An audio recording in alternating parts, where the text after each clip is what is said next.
All right, everyone, so we are going to get started for today. Today we have Leah Harrison. She is a social worker, and she is very passionate about maternal health, as well as supporting individuals from the doula perspective in terms of medical social work. And so I'm excited to have her today. As we know, maternal health is a big topic, and when it comes to supporting individuals in terms of their bodies and making choices that are beneficial for them, she's very passionate about that. So I'm excited for you all to hear from her. Of course, we will go through the presentation, and then, of course, any questions that you have, put them in the chat, no problem. And we will get to it. And so the floor is yours. So much. Hello, everyone. It is a pleasure to be here with you today. Thank you for having me. I'm really excited and honored to talk to you about the work that I get to do as a social worker. And honestly, it's more around the intersections of my work. I am a perinatal social worker, which means that I focus on the well-being of birthing people and their infants.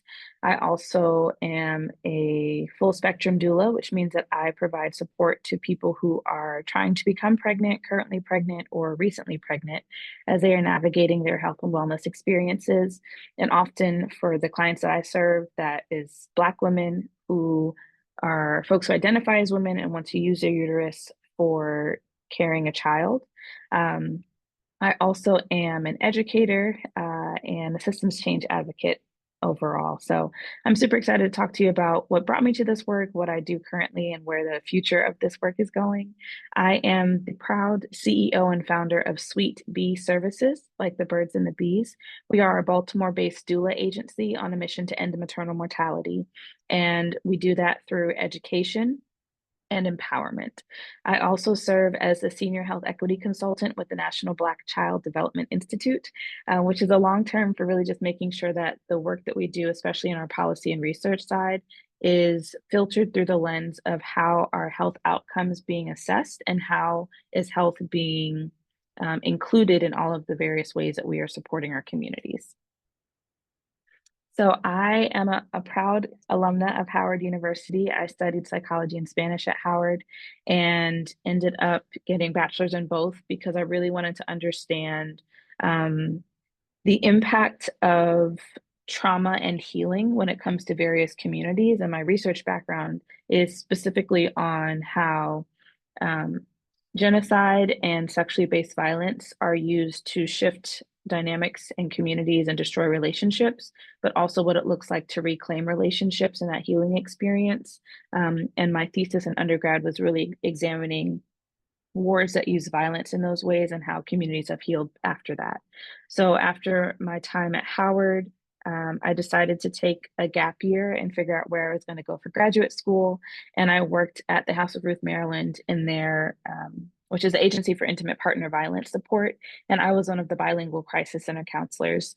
And during my time there, I met a lot of social workers. And previously, I hadn't had a very good understanding of the field and the flexibility that our degrees allow. And so they helped me understand different ways to apply the skill sets of social work and also understand that what is so beautifully unique about our field is that we have a particular lens and a perspective for the work that we do, particularly understanding how social justice is at the crux of our work, but then applying that across a myriad of situations. And although the people I met initially were working in either child welfare or women's health or mental health, I discovered that the program I wanted to go to actually was at Columbia University in New York because they had an opportunity to use social justice as a lens for leadership management and entrepreneurship.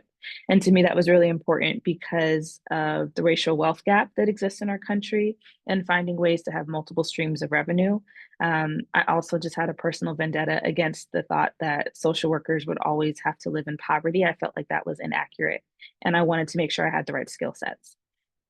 So in 2016, while I was completing my social work degree, I also became trained as a full spectrum doula with Ancient Song Doula Services, which is led by Chanel Portia Albert, who is a forward like political advocate and social advocate in the New Jersey, New York area. And in that experience, I felt like I finally had answers to all these questions I'd had around how to care for my body as someone who wanted to use my uterus to have children and somebody who wanted to understand how to support other folks in that process. I also come from a family, I'm the oldest of four. And so I have three sisters, and I learned the statistic that Black women in the US are 3 to 4 times more likely to die from a childbirth related complication. And when I did the statistics, I was like, well, I don't want to lose anyone in my family to these stats. And so I decided to become equipped to do something about it. In 2017, I graduated with my master's in social work. And my MSSW is that I have a master's of science in social work because I specifically was not going the clinical route. I was very adamant that I get my clinical foundation year, but my second year was really around systems reform. And so I worked in um, prison reform and abolition work for a bit. And I also worked with undocumented minors as they were navigating various like immigration proceedings, but often coming from the lens of trauma and figuring out how we can better support people and what are the current systems in place and how can we improve them. And so once I graduated, I decided to move back to Baltimore, Maryland, which is where I'm originally from. And I got a job working in a support office for an executive level um, leaders. And that job led me to eventually get a full time job with them. And then I worked my way up to becoming the chief of staff and director of operations. And so I had the opportunity to really apply the social work training that I had gotten, particularly in systems work within an organization. But I also had the opportunity to continue to develop my skill sets as a doula and became one of the founding members of the National Black Doula Association. And so I worked full time in executive leadership leading up until the pandemic. And then I also was building my doula practice and business. And at this point in my career, I look back and I'm like, oh, I wish there are so many more things that I wish I had known at that stage. But I'm eternally grateful that our clients trusted us and then would refer us to other families who trusted us. And so at that time, I was working as a solo doula. And then in 2021, I had completed all the tasks that I set out to do at my full time job and decided that I wanted to be an entrepreneur full time. And so I launched Sweet Bee Services as an agency, and I started to hire folks that I had taught and mentored who were also doulas, and then grew our team that way. So I did that for around 2.5 years. And at that point, we hit a stage where I felt like we were becoming stagnant in business from the operations standpoint, because I knew a lot about nonprofit leadership, but wanted some more information around corporate leadership. And so I applied to some cohorts and also got accepted and recognized, I should say, by Pharrell Williams with the Black Ambition Prize for our model of care and how we care for pregnant and postpartum families. And that led us to also then join a cohort at Johns Hopkins University called the Social Innovation Lab, which allowed us a 6 month period to really dive deep into how our business was functioning, making sure that the operation side was good, and then also allowing me space to clarify my vision as a social worker in a social enterprise space, which really just means business for good. But I wanted to be explicitly clear about that and got some support in that regard. I would share that some of the challenges faced over the last almost 10 years really had to do with time management. I'm often told, like, oh, you're a very busy woman. And I understand people's apprehension or sentiment there. However, I'm really more so a woman on a mission. And so I've had to be very strategic with the way that I spend my time, the way that I manage my time, while also navigating what it looks like to be a friend and sister and daughter and partner in all these different ways. And I often go back to my social work training and preparing me for that because I had practicum and I had a job to pay for my like livelihood and classes and then navigating extracurriculars. And so I'm always grateful for the skill sets that I developed there. And I'm constantly going back to what has worked in seasons where I felt very successful, and how can I rearrange my life currently to make sure I'm still matching those areas. I would say another challenge is finances, because, like I mentioned before, folks said, "Oh, if you're a social worker, you're gonna have to live in poverty." And so although I had a different mindset and the people immediately around me did, there were also social shifts that had to take place. And so that's something that, as I was navigating my first job out of graduate school, I was very clear about negotiating my salary. And it's something I always tell new social workers is please do not accept the first job and the first like number that's given to you. Always try to go higher, and try to also see if it's not about the money, maybe there's a way that you can rearrange the job description or the role to better match your life and your needs. And so even in the finances challenge, it wasn't always about making enough money. Oftentimes it's that Sometimes it's that making that money in that space is still not a good fit for me, and so I need to leave and find a different environment. But other times it's that finances is not the only way to compensate someone, and we have to be creative in the ways that we are creating a life that feels good for us and allows us to be our best selves. Because especially as a social worker, one of my core values is that my life needs to feel good. And I believe that that is something everybody should be able to experience. And in my reclamation of almost like reparations for my own familial history and my own life story, that is very important to me and something I reiterate with other social workers. And then I would say finally, culture shifts. I navigated being a business owner and an employee during the previous COVID pandemic, also the previous administration, which is back again. And so figuring out what it looks like to remain mission aligned in my career and in the work that we're doing, while also navigating how the world around us is moving is really important. So I shared a little bit before, but I currently work full time as an entrepreneur. I'm a CEO for my own business, and part time I work as a consultant. And a day in my life looks like a number of things depending on the season, but most typically I reserve the mornings for my self care, and so I tend to get up early, journal, walk my dog, pray. And then I go to Pilates class, which, to be honest, y'all, today it almost killed me. But most days I find some way to move my body so that my brain has the capacity to think clearly. And then I get breakfast, and I typically start meetings between 8 and 9 a.m. And then I will be in meetings or writing or at different community events throughout the day. I'm currently in the process of writing a lit review, and so that requires a lot of reading articles and summarizing them and collating the information. 2 weeks ago, I was at a lot of community-based events, and so doing networking, also giving presentations and lectures. I do that often. So it really just depends on what is happening. But like I shared earlier, the overarching theme for me is systems change advocacy. And so I make sure that even though I might be physically in lots of different spaces or even virtually in lots of different spaces, it is very much so still aligned with the way that I do my work and my own personal mission. Are we good, Dr. Kim?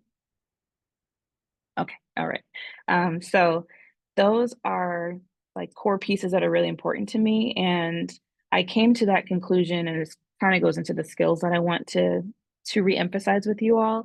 An exercise I do with all of my mentees is I tell them to put their name on a piece of paper, draw a circle around it, and then do a word vomit dump onto that piece of paper. What are the things that you love to do, that you hate, that you are excited about in this world? What are things that people have always attributed to you that you appreciate? And even if you don't, and the things that you end up putting on that piece of paper that you want to be associated with you are things that I say to draw lines connecting back to your name, and then use those words as your guide for your own personal mission and vision, or even for the work that you're going to do professionally. And so when I did that exercise several years ago, these are the words that sort of came up to me. And in this particular instance, I was working with a professor trying to navigate how I would find a job after graduation. And he recommended that I think about which skill sets I wanted to develop, and then I could work backwards to figure out which jobs I'd want to have. Because really, your skill sets as a social worker are applicable no matter where you go. But the field that you might choose to work in for a time, like I shared, I've been in education, prison reform, immigration. I currently work in policy and research while also being in many ways in clinical settings. So no matter where I am, I'm also using my curiosity. I'm being decisive. I lean very heavily on intuition and being grounded in my decisions. I'm writing constantly. I love to network and meet new people. But I also believe that being aligned with the advocacy side and collaborative means that I have to be creative in the ways that I'm doing all these things. And so I really encourage you to think about what that would look like for yourself. And to also give yourself grace because the ways that you're going to do it in 2025 might be different than how you do it in 2045, and that's okay. One of my favorite quotes is like one of my life quotes is that your path is beautiful and crooked and just as it should be. And so there are often times when I look back, I'm like, oh, that's exactly what should have been happening in my world. But in the moment, it felt rather chaotic or unplanned. And that's okay as well. I also included on this slide our motto at Sweet Bee Services, which is educate, equip, embolden, empower. And it really is also a four-step process for how we support clients who are navigating pregnancy and postpartum experiences. For us, what it really means is that when people have education, they also then get the tools for how to apply that information, and they feel empowered to make decisions that will reflect their desires and the best good for them. And that for me was really a social work principle, and that we honor humanity. And if someone says A feels good and B does not, great. Let's figure out how we can make A work for you. And if we can't get to that, let's figure out if there's a C that's connected to A so that we're really honoring your voice and centering your experience. And so that's something that we apply for our doula clients, but it also is just a principle that I like to apply throughout my life. So some trends that I have seen in the field, often people will ask me like, so what kind of, are you a social worker? What kind of social work do you do? I am very proudly a social worker. I worked hard for my degree. I also am very aligned with the principles of social work, which is why I even chose it as a profession. And like I've shared before, I love the flexibility because yes, I wear different hats, but I'm a social worker at my core. And so that is part of the filter for the work that I do. One of the things I was mentioning with colleagues last week is that our mission has not changed. People, especially when the new administration is coming into place, and I live in Baltimore, which is like stone's throw away from DC. And I proudly say that I support Black women because I am a Black woman. And also, that's who I started this work for. People have asked, like, so what are you going to do? The same thing I have been doing. It's not going to change. And so, yes, the terms DEI might be erased from people's, professional websites, but I am living DEI. I don't know what else to tell you about that. And so the way that I see the world and the way I move through the world is intersectional because that's just how it is. But that allows me the privilege, I would say, to be really creative and that my messaging might be reverted to a protective stance, but our mission has not changed. And what I mean by that is that the work that I do is traditional and inherent in that being a doula and also being a person who is a caregiver and a creative systems advocate for change is not new to 2025. This work has been around since before, way before any of us were on this planet and way before any of us were even thoughts. And so being strategic in the way that I'm doing this work means that I go back to some of the ways that folks in the civil rights era and even during the Reconstructive era, even during the time of enslavement of Black folks in this country, the tactics that were used for survival and for navigating systems can be applied even now. And so we may not have to always, may not be the exact same way, but there will be ways that we need to be really clear about how do we navigate systems and protect the people that we're working with and protect ourselves that will allow us to move through this space and then into the future. And so in that regard, I do see that technology is a tool that we can use in this space. I think it's important to acknowledge that AI is here, and one of the best ways to a lot of times people are like, I'm scared that I'm going to lose my job to AI. That's not possible because our work is people and people are not robots. Simultaneously, there are ways that we can use technology to our advantage and become even more sharp-minded in the ways that we're using it, and even protective of our clients and our work in the ways that we're using it. So I am somebody who is a fan of using technology, but I'm also not naive in understanding that there's a dark side to every good side. And so I think it's important that we're very intentional with how we're using it, when we're using it, why we're using it, and how. And that we create communities that are also well educated on the strengths and the perils and how we can use it to our advantage. So I have two quotes for you all, and they're from two people that I highly respect and who, even as I was talking about going back to tactics that have worked historically, I thought about Dr. King and his letter from a Birmingham jail where he said, "We are caught in an inescapable network of mutuality, tied in a single garment of destiny." And then Audre Lorde, who, when writing I think The that's Master's where Tools Will Never Dismantle the Master's House, shared that difference is that raw and powerful connection from which our personal power is forged. Without community, there is no liberation. But community must not mean a shedding of our differences, nor the pathetic pretense that these differences do not exist. And so I think it's really important for us as we're thinking about how we would apply these quotes in our own work in our lives to see the intersections that I mentioned before for yourself personally, but also within the field. I work with mostly people who are not social workers. And so I have the privilege of having the unique social work perspective and oftentimes holding people to account of like, hey, that's probably not the best way to do it. And as a social worker, I recommend this way. And let's see how we can incorporate that because we want to honor and center humanity. But it also means that I should say, and in that regard, I hold my own as a social worker and being a proud advocate for our field. But I would say that it also includes me thinking about who else should be at this table and often is not, because the distinctions that, how do I best word this? I would say the ways that people have discredited social workers from being in spaces where our voices need to be heard is very much so what often happens with the communities that I serve and that you might potentially serve. And also is to the detriment of the spaces where we are if we can't bring other people in with us who need to be in those spaces. And I would say that often I have to explain to folks that social work is not merely like a hobby or like a little passion project. Like this is a profession. People need to respect it as a profession. We have worked very hard to get to this space. We are very well skilled for supporting people. And sometimes the ways that we do it, because it can be in wrapped in kindness in ways that people don't always anticipate, they might not also understand that you have a very sharp skill set which can be applied to problem solving, to creative solutions, to whatever aspect of the work that needs to be involved. So I would like to leave you with those thoughts. I think also I left some books on here that I often recommend to my mentees: Killing the Black Body, Birthing Justice, and the Doula book. And one of the ways that we can remain connected to other disciplines is by being avid readers, or I should say consumers of information. And so not losing the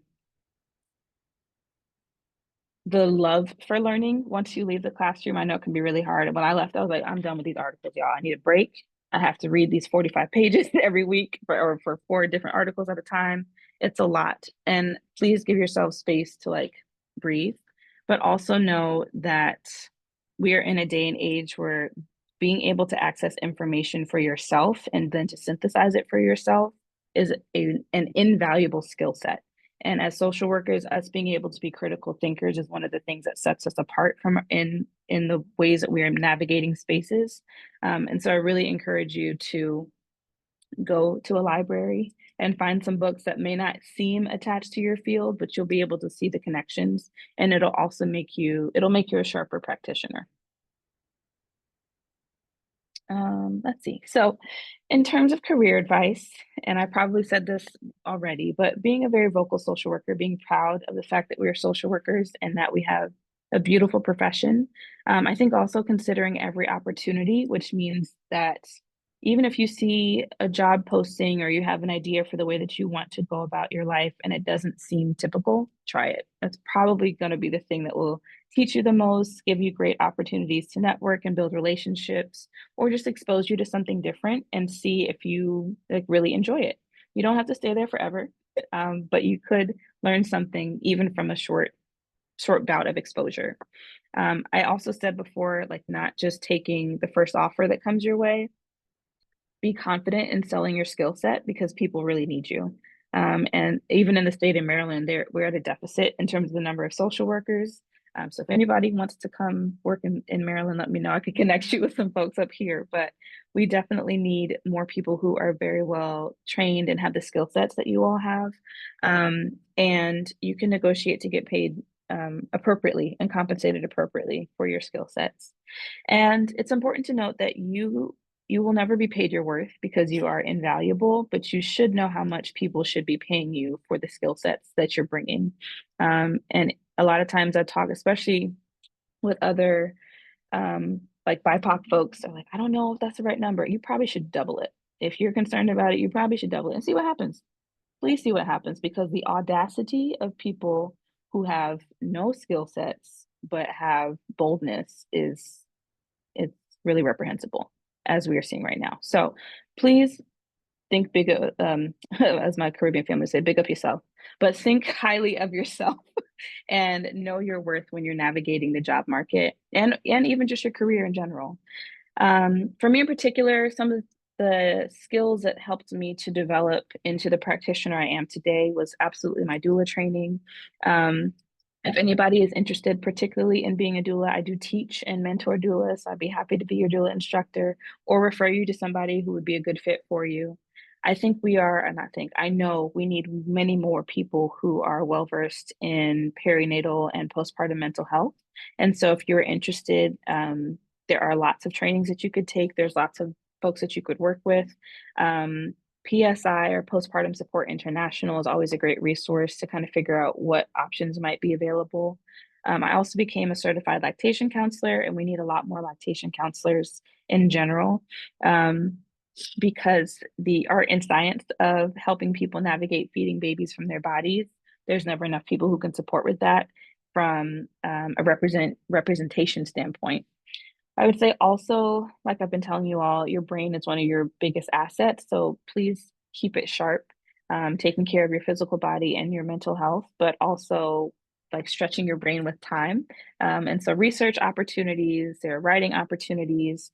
I have had the privilege of being in spaces of influencing policy and even writing some. So making sure that if that's something you'd like to do, ask someone or you can take additional certifications, but a lot of these skills, going back to the reference I gave for my own career, is if you figure out what sort of things you might want to do and what sort of skill sets you would need to do them, find opportunities to help you hone those skill sets. For someone in my like intersection of the work, there are lots of opportunities. And I tell folks, even who get their doula training, once you're trained as a doula, you don't have to always be like actively, I'm at a bedside doula. I am a doula even when I am in policy spaces, even when I'm in research spaces, when I am navigating relationships as an entrepreneur, when I'm advocating. A lot of times people could also become managers of a nonprofit, they can become executive directors.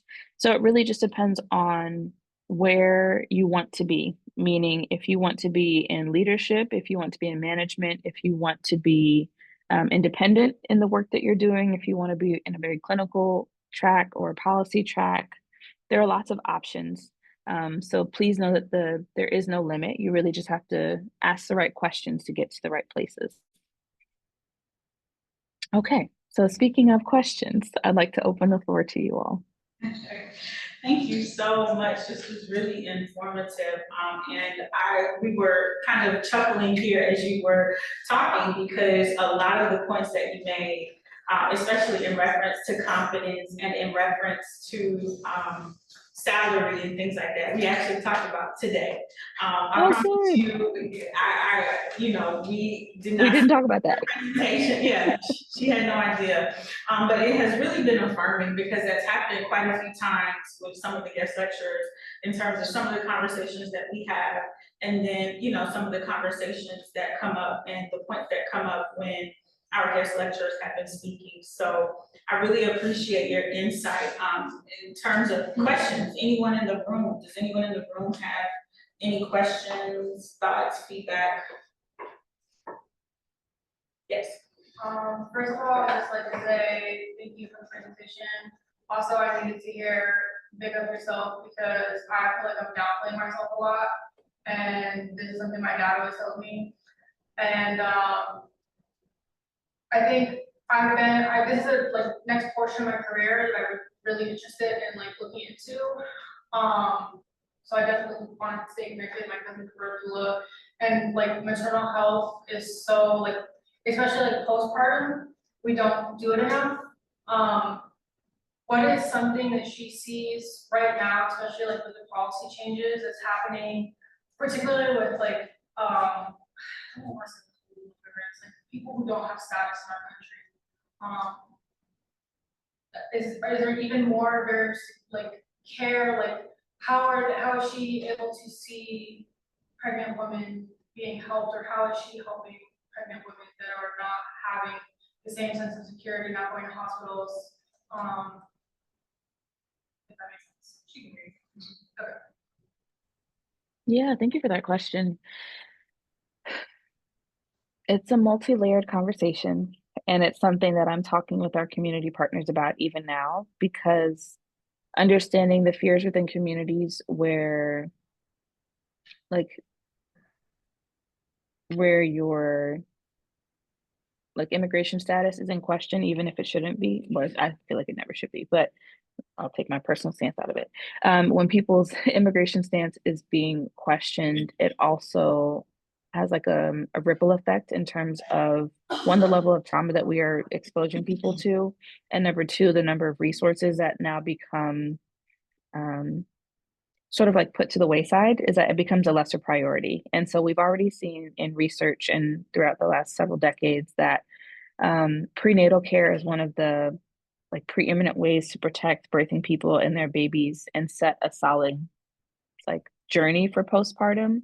And so when people are not able to get that, then we see a lot more strain in the postpartum journey and a lack of support in that experience as well. I don't have any immediate answers on what it's looking like in like the city of Baltimore, but I do live very close to communities where, like, because this is a concern, we're trying to figure out what it looks like to protect children who are currently in school systems, and then also how can we use that as an opportunity to support families more directly.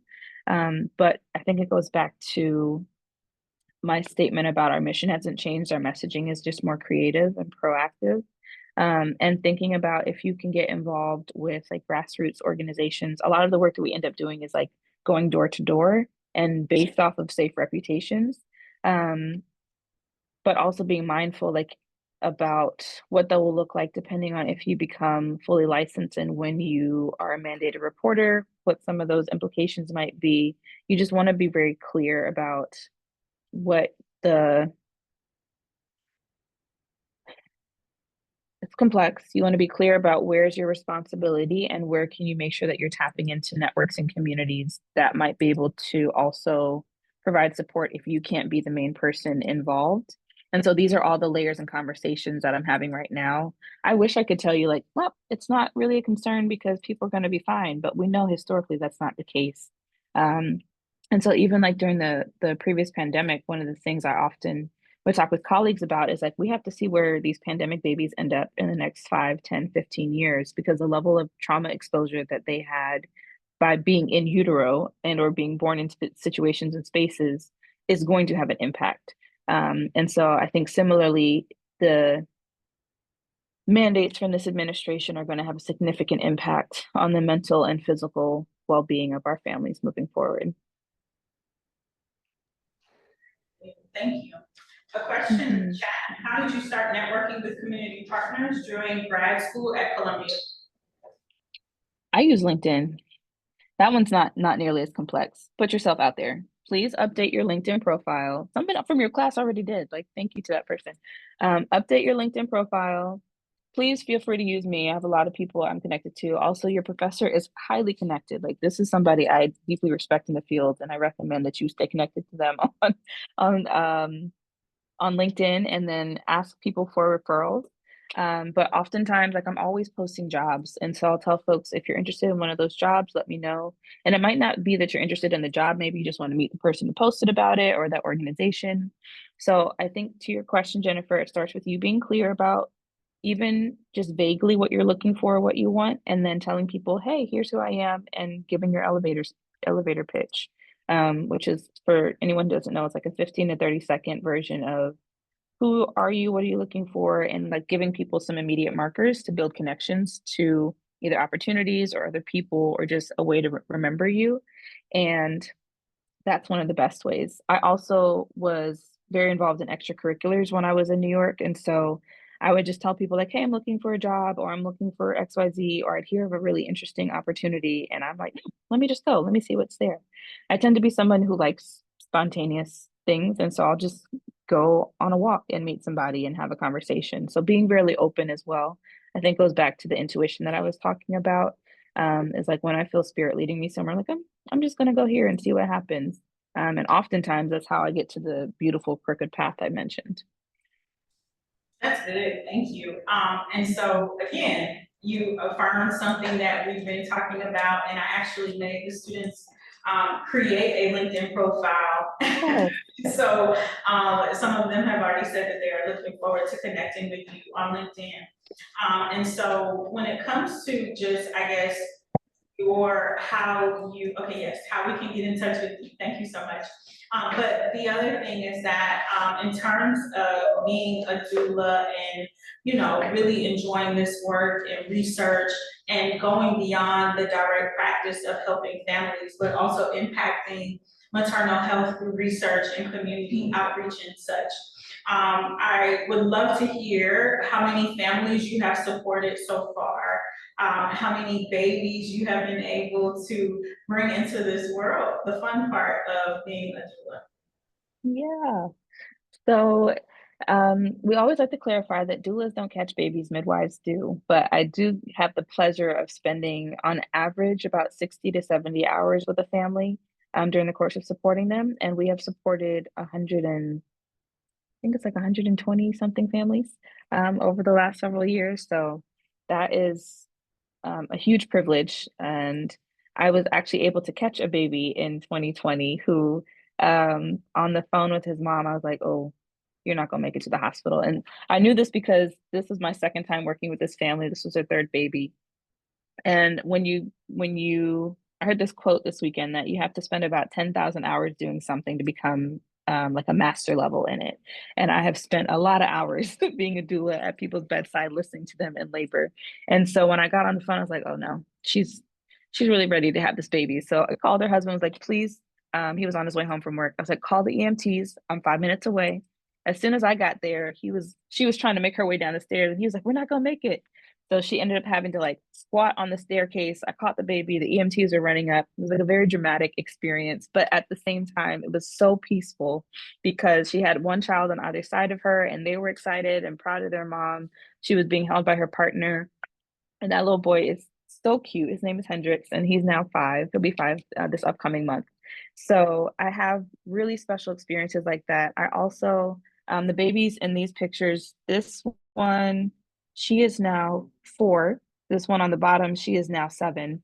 And I even had the privilege of spending time with her family yesterday for several hours and being at her basketball game for her first grade class. So even though I have spent all this time with lots of different families. What I'm really grateful for is that I get to build deep relationships with families who are in very vulnerable experiences or at an intimate time of their lives. And then that we have those relationships for years on end. So that's one of the things I often describe to people too, is like I get the privilege as a doula to build like long lasting relationships with folks that they don't often get to build with their medical care providers because of the way that the system is designed. So yeah, thank you for asking about the fun part. really good. We have another question in the room. How does insurance work for doula services? So some private insurance companies will provide coverage, but not very many of them. Most people have to pay out of pocket. We are one of the few Medicaid-approved doula agencies in the state of Maryland, and so we have a package of services that is fully covered by HMOs or Huge. MCOs, excuse me. Yes, that's nice. Any other questions? Whether in the Zoom chat or in the room? Yes. Has you ever had to fight with a doctor or a nurse before, like in the hospital, or like advocacy for a client? That's a good question. So the question was, have you ever had to fight with a physician or a medical practitioner on behalf of your family in terms of advocating for the family that hired you to support them? Yes, obstetric violence is very real, and 50% of people leave their birth experience feeling traumatized. So if you do the math, that's a pretty high number. I also tend to work with folks who fall into the category of having a high risk pregnancy. And so they often have a history of pregnancy or infant loss, in vitro fertilization support, or conceptualization support, and or have another diagnosis that puts them in the category of high risk pregnancy, meaning that they're over 35, they might be at risk for gestational diabetes or preeclampsia, or have some other sort of blood pressure concern. So that means that my clients often are in experiences where their practitioner, not because they're bad people, but because they work within a system that has trained them to have a very particular lens, will rush to either want to have a C-section or rush to give medications that my clients didn't always agree with having in their birth plan and or did not yet give consent for. And so I often have to be the like, let's pause. I'm like the yellow light in the room, and reminding people to take a breath and to go back to the plan that we've created and let them clarify what they want. And it's really not because I want to have any particular outcome aside from them feeling empowered by their experience. I have had a situation where a physician did a cervical exam without a client's consent, and I had to tell him to remove his hands from her. At the same time, her husband was saying the same thing. She was saying the same thing. He really wasn't listening to any of us. And that was one of the most traumatic experiences I've had inside the hospital room. And it was very traumatic for that client and her husband. And we have honestly like had to do a lot of work afterwards. I will say that usually I don't have to say as much in the hospital space to protect clients because we do a very good job, a very thorough job on the front end, preparing them mentally and emotionally for the experience, helping them to determine what they want to happen. And for the most part, we get to follow that plan. But in the case of deviation from that plan, I do a lot of work on the postpartum end, helping people to process their birth experience and the traumas attached to it and connecting them with the right mental health supports. That's good. You have some accolades in the chat, but we have another question. Yeah, at what point in the pregnancy does doula support start, and how long after the birth does it continue? Yeah, no, everybody is different. So at Sweet Bee Services, we can support people in the first trimester. We also have fertility support. So sometimes people will come like wanting help as they're becoming pregnant. And we will like navigate that process with them. And then we will spend time with them until their baby is born. Usually we work with people from about 5 months pregnancy until their baby is around 3 to 6 months. I do now have a whole team, and so we also get to divide up by birth and postpartum teams. But even in the beginning, I was spending close to 90 hours with someone, not counting unlimited text and email support, random hospital visits, etc. That's good. Thank you. We have another question. I noticed that she used, She can hear you. oh, okay, I noticed that you used really specific language when you said a woman wanting to use, and so on and so forth. So I was wondering if because you're the first person that I'm hearing that, if that's like a more inclusive terminology and kind of like a new thing that we should adapt into our language. Mhm. Yeah, I appreciate that question. I like to be very intentional with my words. And I work with people who, I encourage everyone to look up Sister Song, but one of the things that we talk about in reproductive justice is that reproductive justice means that you have the right to use your body to have a child or not have a child, and to raise that child in the way that you want to. And so, because I work with people who want to have a child and want to use their uterus to have a child, that's the language that I use. I do have some clients who may be like, may present as a woman but have decided not to use their uterus and or don't want to identify their uterus as like a vessel for having kids. And so I like to be really clear that the people we work with, because we use women, I don't want to I don't want to exclude anybody from that category. I also work with a very specific community within the umbrella of women. That's good. I love the fact that you, use that language, because there are a plethora of options as well in terms of how someone chooses to, birth a child. So that's good, very good. Other thoughts, questions, feedback? All right, well, we appreciate you so much. I want Absolutely. to share an opportunity for everyone to provide feedback for our speaker today. You can click on the link in the chat box, or you can use the QR code to provide feedback. But we appreciate you so much. I really love the fact that you said that, can you tell us your favorite quote again? Yes, that your path is beautiful and crooked and just as it should be. Good, thank you. The reason why that I wanted to highlight that is because when it comes to us being on the journey of social work, I've said this so many times, that so many of us, we have varying passions in terms of what we want to do. And as social workers, we want to try to tap into that, at various moments within our career, and it is okay for us to do that.